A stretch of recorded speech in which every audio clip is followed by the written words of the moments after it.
covered by the Greenwood Promise. So this is one of your 4 options that is tuition free for you. You can join us virtually over here at the International Culinary Institute. And the idea of this series that we want to do is just to show you different cooking techniques. We have plenty of professors with plenty of experience and in different areas, and you're gonna get to meet all the professors, meet what we like to do, what we love to do, and know a little bit more about our program, and hopefully we can get you over here and keep feeding your passion for culinary, if that's what you choose to do. For today, we're gonna give you a really nice recipe. It's gonna be like a little fusion cuisine, because it's gonna be a recipe that we're gonna be doing like a tuna crudo, like the Peruvians does, or a tuna sashimi, like Asian country does. And we're gonna serve this in a unique way. Normally, a tuna crudo is served in a thinly sliced tuna with a little marinade with mirin, rice vinegar, sesame oil, and so on and so forth. But we're gonna do it into a mosaic.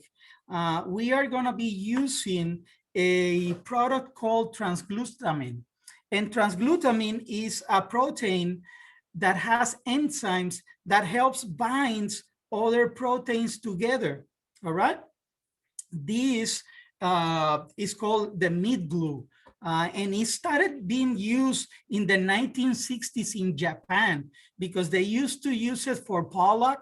They will grind the pollock with the transglutamine and make like a little slimy mixture and then dehydrate it, all right? And then the serine, which is like those red little flakes that you can see also, and is also being used, has been used since to do the imitation crab meat. All right. In the 80s, it started being used widely in America in the cattle industry. And today it's used in a widely a range of productions in avant-garde cuisine. Transglutamine comes in 3 different sections, or 3 different types of transglutamine: the GS, the IT, and the RM. The last one, the RM, is the most utilized one because it contains not only transglutamine, but it contains maltodextrin and a milk product called serine. All right, this makes this transglutamine mixture stick together better, and you can also combine different proteins, and those enzymes will combine those proteins. For example, you can do a mosaic of salmon, tuna, bonito, you name it, you can mix them all right? And then you'll have a beautiful type of galantine if you want. Not only it is safe for consumption, it doesn't have any flavors, doesn't have any calories to this, so it's a very safe consumption. Something that is very important is that you want to make sure that you utilize 0.75 to 1% of the total volume of the protein that you're using, okay? That is very important that you guys remember.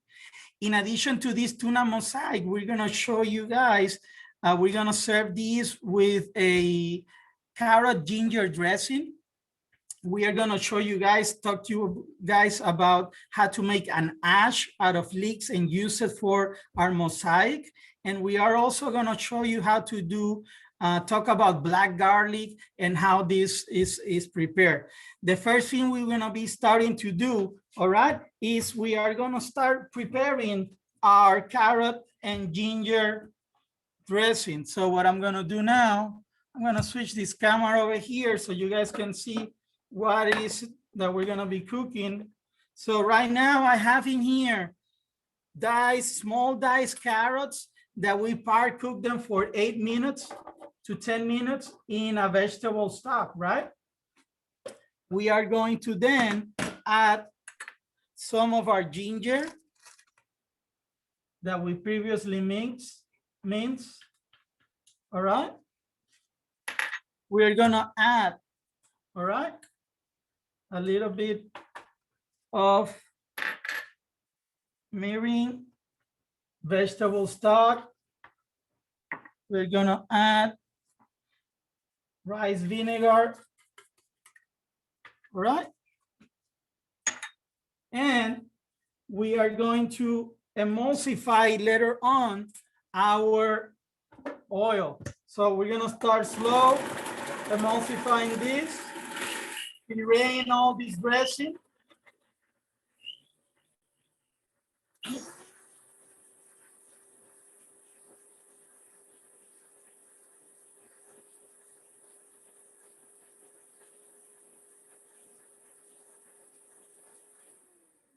And then on a slower speed, we are gonna emulsify our oil. So an emulsion is when we combine a liquid with a fat that doesn't necessarily combine with each other through an incorporation of oil, sorry, please forgive me, of air particles, all right? So what we're gonna do now, we're gonna stop this. We're gonna season it with salt and pepper and taste it. This is freshly ground pepper. In here, you can also use white pepper if you wanna avoid having those little black specks on the dressing. We're gonna puree it again. All right. And we're gonna taste it.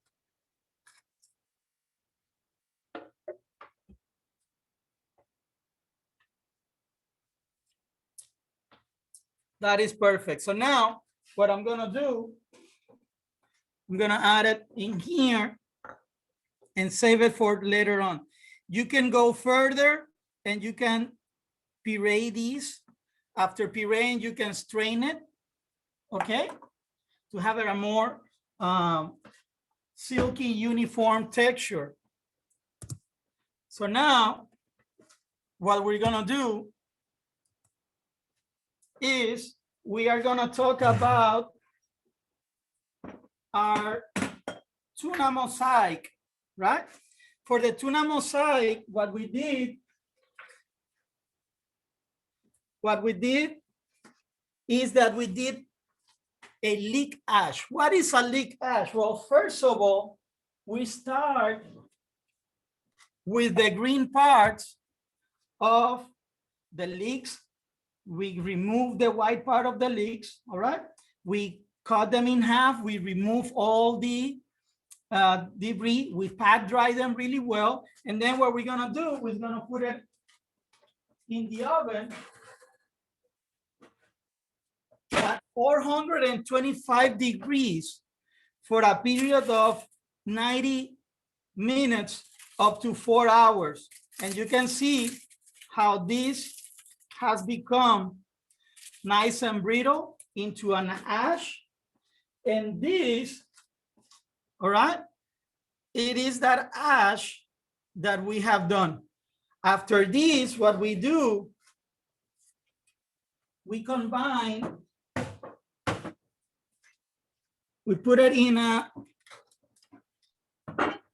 coffee grinder, right?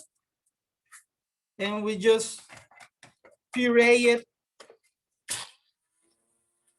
to have a really fine mesh.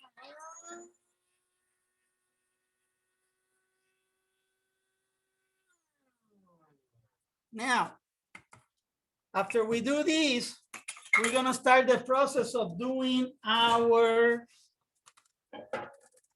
tuna mosaic. So I have this in here. I'm gonna put it in here on your view. I'm gonna take my tuna and all my mise en place for this. Gonna put some gloves because for this, we're gonna do it in a crudo style, meaning that we are not gonna fully cook this product. We're actually gonna kind of do a quick cure in there, as we're gonna be putting some vinegars and some acid that is gonna help preserve our tuna, all right? And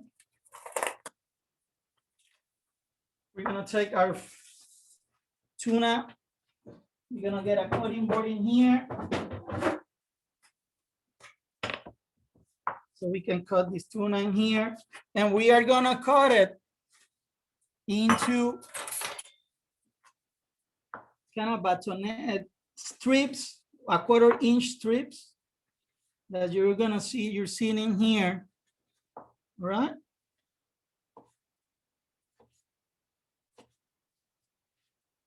And then we're gonna cut it into strips, uniform strips. It's gonna help with the curing, quick curing process, and with the elaboration, right? Now, once we do this, we are going to combine our transglutamine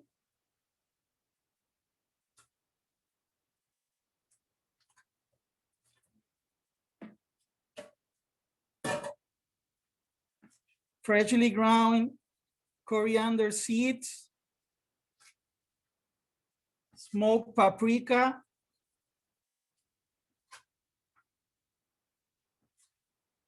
and a little salt. We're gonna come in here, we're gonna mix this together really nice, all right? And we are going to cover this, kind of bread them nicely with the ash, leek ash and transglutamine mixture, all right? This leek ash is gonna give a really charcoaly flavor into the tuna with that overpowering it. After I do this, I'm gonna take a plastic wrap, gonna put it right in here, and I'm just gonna start laying my tuna pieces together like that. And if you wanna do this with salmon, you wanna do this with a nice local snapper, you can do it with shrimp, with lobster. Oh my God, the possibilities are endless, right? If you're a lover and fan of seafood like I am. So after we do this, you kind of lay them in there really nice. You guys are gonna come, wrap this up really nice in here, and you are going to put a lot of pressure to make sure that all of those proteins gets glued together, all right? At this moment, what we need to do is we need to put it in the freezer. We need to freeze it for at least 6 hours in order for these enzymes to glue together with this. You can do it 6 hours or overnight, all right? So what I'm gonna do, I'm gonna put it in the on the refrigeration. And now, while that is going, I'm gonna talk about the black garlic. Now, black garlic is, contrary to many people say that it's a fermented garlic, it is done when you put the garlic, the normal garlic, in, normally they do it in a rice cooker under the warm at a temperature of 140 degrees. And it takes anywhere from 20 days up to 6 weeks, all right? And what happens at that stage, it creates a Maillard reaction that gets the garlic very, very white, all right? Very white, sorry, very black. As you can see in here, All right. You can see in here how black the garlic is. Now, this garlic's got a lot of medical properties, and it was used in China for many centuries as a type of medicine. The flavor of this garlic, it is very, very, very sweet. It has very mild tones that will go greatly with this.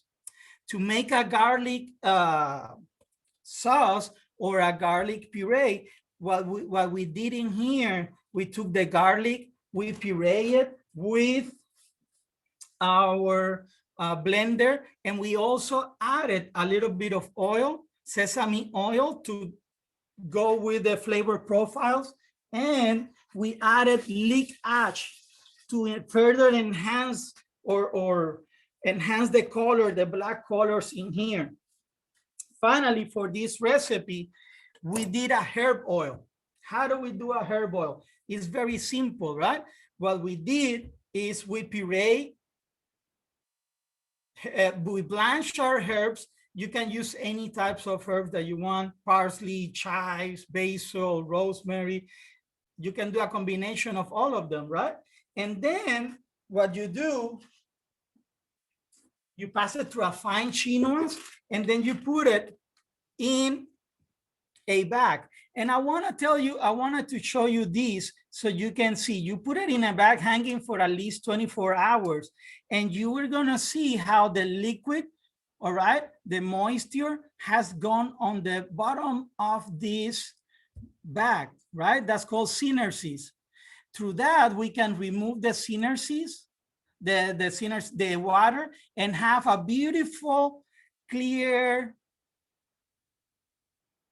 and vibrant green olive herb oil. All right, we have done that already. And now what are we gonna do is I'm gonna show you what the garnish is gonna be.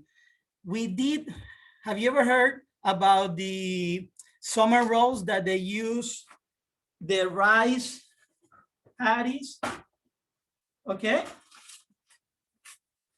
this is a rice wrap that is normally, as you can see, very brittle. It breaks very easy, so you need to hydrate it. What we're gonna do is we're gonna hydrate this briefly. 2 should be more than enough. Okay, I am gonna take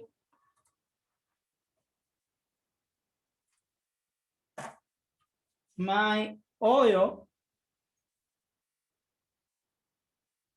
and I am gonna turn it into a medium heat. You don't want high heat in here. Okay.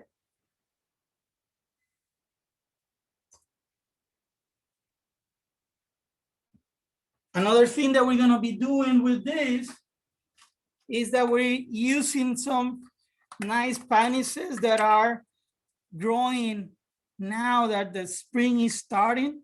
We have purple panises, we have orange, yellow panises. And what we're gonna do now is we're gonna make that garnish that is gonna go around our tuna mosaic. So I'm gonna take the center, I'm gonna put in here, lay down all of my panises. The edible flowers are great wow factor in your presentation, right? And it will create a nice springy like or spring presentation into our dish. All right, that should be enough. We're gonna save this for later.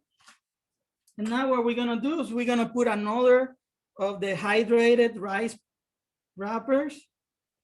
And we're gonna make sure, okay, that they are without any type of air pockets in here. So you want to make sure that you go through and break them down really nice. And if there's any air pocket that you cannot get, just pinch it, just like you pinch when you do a sausage. After this, what I'm gonna do is I'm just gonna take something straight. I'm gonna cut it, all right? And then I'm just doing one, but you can do actually 5 or 6 in one sit down with one paper only, okay? Next, what I'm gonna do, I am going to take a little oil, pass it through here, take a little oil in here also, and then I'm just gonna come and just very gentle. This is very brittle and it can break very, very easy, all right?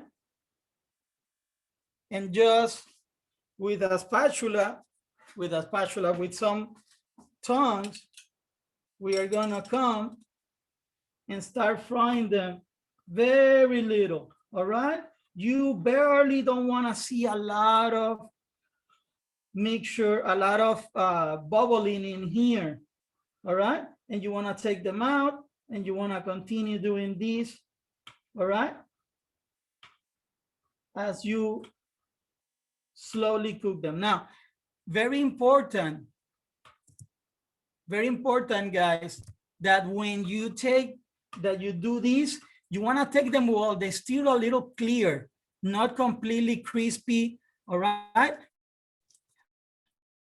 As they're dry and as they cool, they're gonna dry and they're gonna be completely crystal. I have in here some that are already done. So I'm gonna put this in here. Be careful, it's hot. I'm gonna shut this down. And I just wanna show you in here how clear they end up, all right? So it's gonna be like a rice crisp. It's gonna give us the texture that we want and we're looking for. So now you have seen how to do the garnishes, you have seen how to do the mosaic, very easy dish, all right, that you guys can do. And what we're gonna do now is we're gonna be getting ready for our presentation. We have in here some micro arugula, some micro red leaf, all right, that we're gonna be using also in our plate. And now all that we have left to do is just to cut our mosaic and start with the presentations, all right? I'm gonna put gloves because this is gonna be ready to eat food. I'm gonna go to my cooler.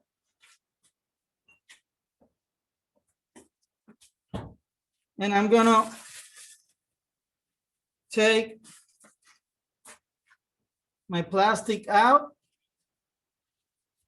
my cover of the plastic out. I'm gonna have my knife, which I put somewhere,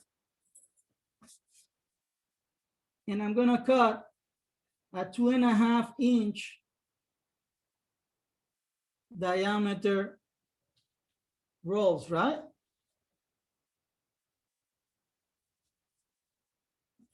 And you can see now how it is already glued. Now I'm gonna take the plastic,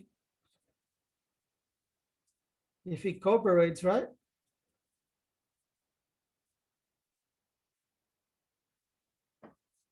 And start with my plating.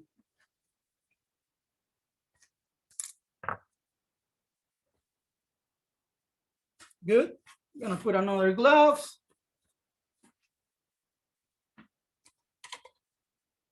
Gonna bring my plate in here.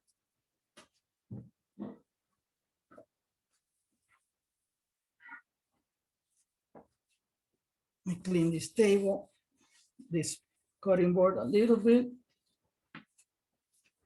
And now we're just gonna come and start with our plating process. What I'm gonna do, I'm gonna put my dressing. And I'm just gonna take it with a spatula, offset spatula, and bring it over here. Okay? Make sure that you spread it over evenly.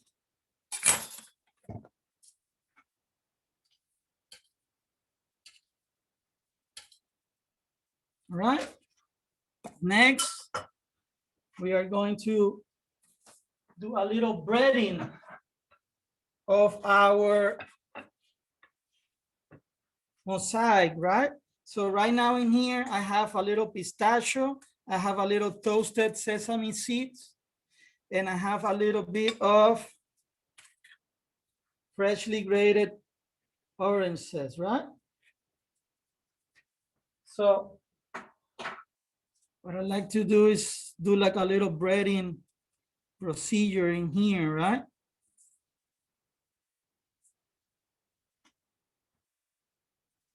And a little oil that is going to help with the sheen and the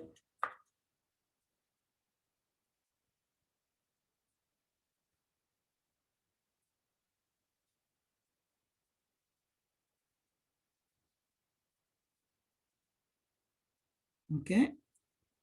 So we're going to put this in the center in here. We are going to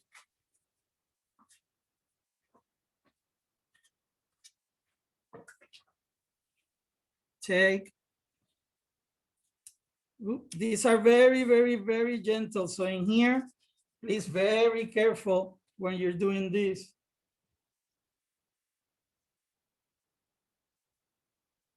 Just gonna place it in here.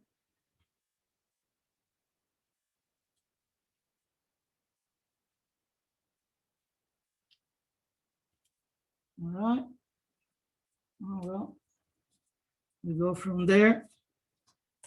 Now we're gonna take our garlic.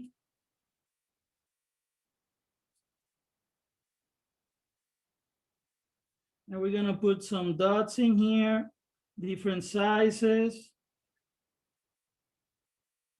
very randomly.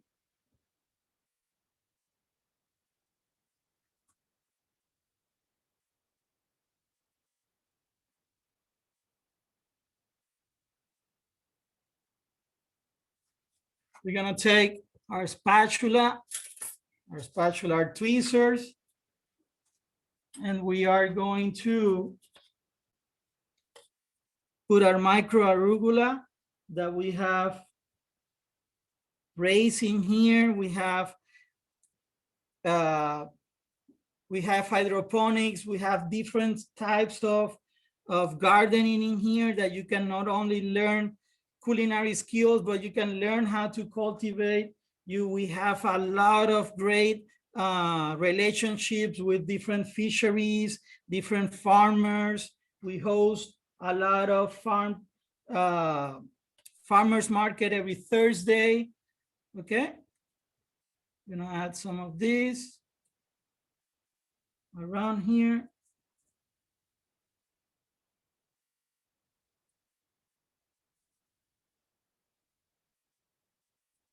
And we're gonna finish with a little bit of our herb oil and an orange zest.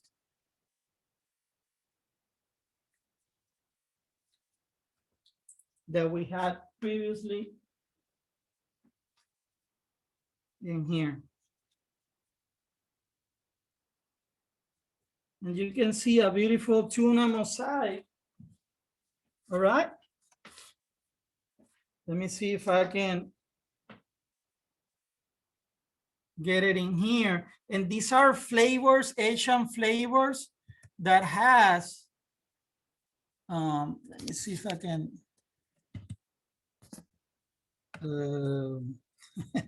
I'm not a good camera guy, but we're gonna be getting more camera angles in here that you can see that it's gonna be something that you can do very easy, that is gonna be very tasteful. It's gonna have a lot of textures and flavor combinations.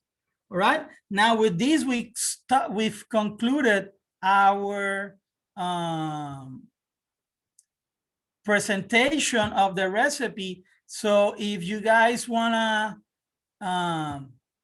start asking questions, this is we can open our microphones and start asking questions about what you guys saw.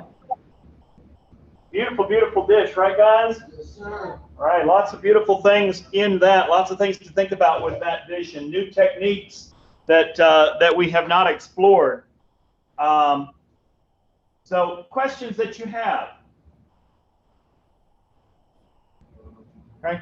Chef, do y'all have do y'all have a matriculation agreement with Coastal or one of the other four-year colleges as far as where they can have all their credits transfer? Yes, that is completely. You guys can have a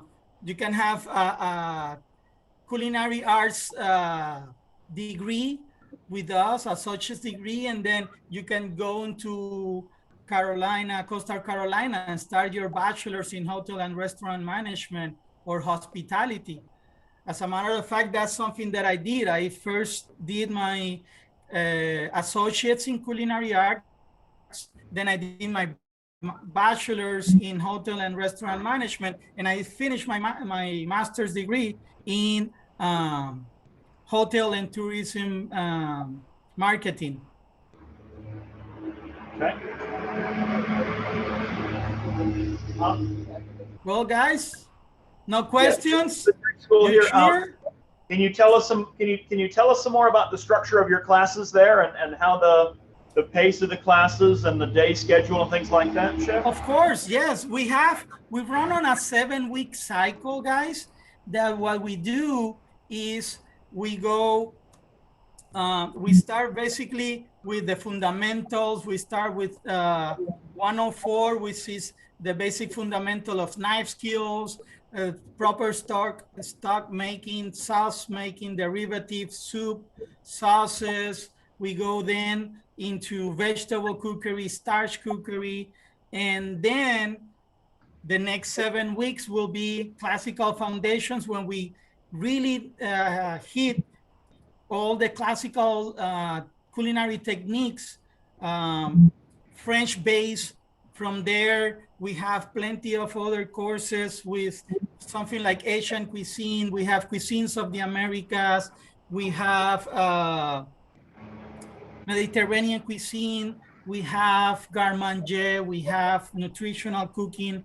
But something that is very interesting also, that you guys at your end of your second year, you guys will be in a restaurant. We have an operating restaurant that is open to the public, and you're gonna have one of the most real life experience in what a real restaurant, how a real restaurant runs, and with the best ingredient locally sourced, and you know, is our father kitchen is called the best kept secret in Myrtle Beach, because it's one of the best restaurants in the area, without a question.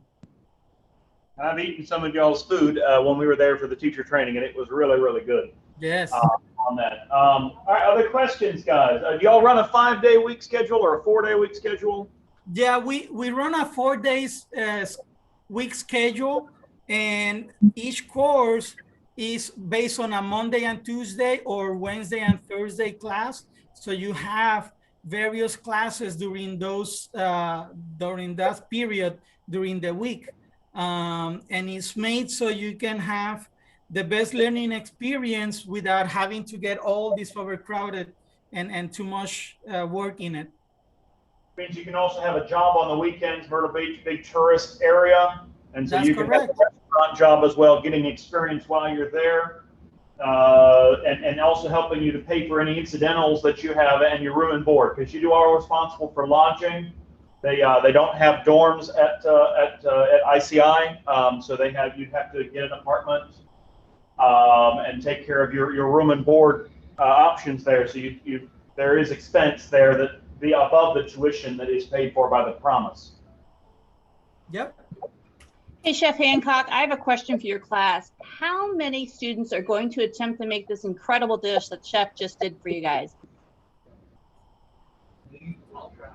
I got one or two. Okay. I think what they need to do is they need to attempt to do this and then send Chef a picture as well as us. We'd love to see how they execute this. I mean, this was a great presentation. It was amazing to see all the different steps and the procedures that are needed to do this dish. It was just amazing. I forward, Chef, I forward you yesterday a recipe with all the procedures of every single item of that, including a tool list that you guys are gonna be needing, and also a list of allergens that this dish contains. So it should be something that you guys could do, and it's gonna be very enjoyable to you guys do it at your labs. Yeah, if you could send that to me also, so when we send this video out to other folks, I mean, I think it was just incredible. I mean, I love seeing each step that you did and explain how you did each thing and why you did it. So I thought it was just amazing. So I know I've said that word. Well, I'm glad that you guys like it. So. I want to taste it now, but if the smell-o-vision isn't set up yet. Wait a minute. There you Okay, go. take a bite. And the colors are just amazing. Yes, right? Beautiful, beautiful. Well, So- Chef, this was great. Yeah, thank you so much. Any other questions before, Sasha, do you have a question? This is the one in Myrtle Beach. Is that the one you're talking about? Yeah, so we got one who's very interested in this one, in this school as an option for her. Yes. If We'll there be aren't- sending, Yeah, Chef, go we'll ahead. be sending you information how they can reach us, and we can help them with them. But also, guys, we have a lot of different professors that has that we said we're international. We have a professor that is from the Middle East. We have professors from different areas, different backgrounds, and the wealth of knowledge that they can impart on you guys is gonna be incredible. And the experience that you're gonna have in here are gonna make you have and stand out in the field. Chef Hancock, I'd also recommend that your students that are interested in going to the schools, they apply for scholarships to the South Carolina Restaurant Lodging Association so they can help them afford to go there. Well, and I've got the posters here, and we've been talking about scholarships actually in the last couple of weeks here, what's available. I only have one or two seniors in the class, though, so most of the That's classes. okay. More the merrier. We'll have mostly seniors applying for the scholarships. We've given scholarships to the ICI program, so definitely worthwhile to do and pursue. It's not a hard thing to do. It's a great school. I mean, I would recommend it to anyone, especially if they're interested in going to that facility. Yes. All All right. Good. Any other questions? Well, let's say thank you to Chef. Thank you, guys.